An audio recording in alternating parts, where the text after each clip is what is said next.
On to food diaries. You'll see in our nutrition system that there's an option to log all your food through the nutrition app. Now it's very, very simple. And like with the last video, in the measurements and the photos, we just need to find that consistency.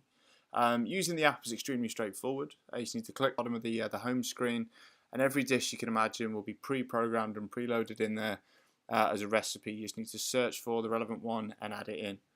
For example, if you had a 3-egg omelette that day for breakfast, there's hundreds of 3-egg omelette variations already in there with various fillings. You just need to select it and add it in.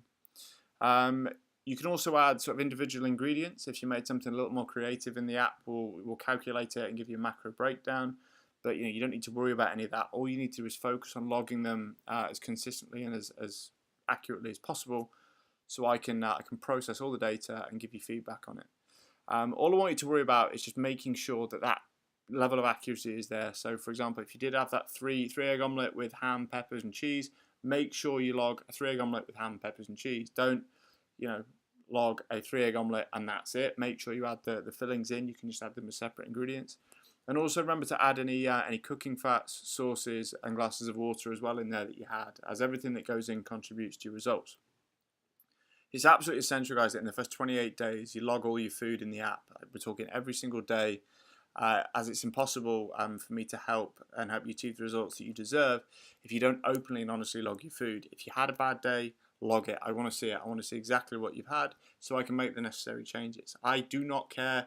I do not have any interest in playing a blame game. I want to make sure that we put the right steps in place to overcome any obstacles. So if you did go out and have 6 pints the night before, or if you did have a very heavy meal the night before, log it. We can sort it out. We can find solutions to it. We can find ways around it. But if you don't log it and just hide it, you're not helping anybody. One of the things that I've always said to clients, and I still maintain it, is that it's very rarely healthy eating itself that beats people when it comes to kind of a health kick, and changing their ways. If you, for example, if you have a salmon fillet, some sweet potato and asparagus, there's a very healthy meal.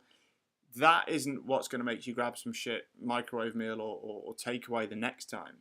It's the kind of what is gonna trip you up and make you think, oh, sod it, and grab that microwave meal or a takeaway, is the endless preparing and cleaning up of food over and over again from scratch. Preparing one meal can take anything from 20 minutes to an hour.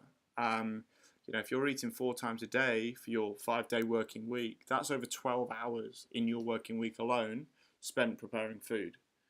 Now, nobody has that level of time. It's particularly not just to spend, preparing food. I personally like to use a very basic food preparation method, and you can see a video for that at the bottom of this page, and it will show you exactly how you can prepare all your meals for your week, or you can have a friend or a loved one, help you out with this. Me and my girlfriend take it in turns. I'll make hers and mine one weekend.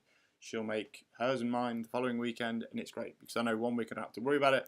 The following week, it takes me the same amount of time to prepare meals for her as well as mine as it would just for me. So I prepare all the meals, as I say, for the week, and it means that I can actually then focus on the more important stuff that week, things like work, family, etc. I get to eat like a king. I eat really, really well. I save an absolute fortune because I'm not constantly grabbing on the go rubbish when I'm out and about. And I also have no need for any slip-ups because the easiest thing for me to do is to grab one of my meals, throw it in a microwave it for 2 minutes, and I'm good to go. Ultimately, we're trying to build consistent, healthy habits that are sustainable. So that means, guys, this is why I need you to track all of your diet and nutrition in the first month really, really accurately, because I need to help you make sure that they're ingrained and we get used to those new eating routines. Skipping breakfast and not eating for 6 hours, that needs to go. We need to make sure that we are consistently eating quality food throughout the day. One of the other really, really positive aspects to preparing your food is you do, to a degree, know what you're going to be eating through that week. So you can do a lot of your food logging in your diary submissions ahead of time. So, I know that this week I knew that I made 3 dishes that I was going to take to work with me. So I pre-logged them into my diet diary so that I only actually need to change when I don't eat one of those meals. And I, for example, will grab a bite to eat out with somebody or whatever. So how everything's going to go. So yeah, as I say, guys, just the key thing is finding that consistency and making sure that you do share all the honest information with me, so we can plan accordingly for positive and any slip ups as well. Okay, on to the next video, which is our exclusive Facebook community. I will see you there.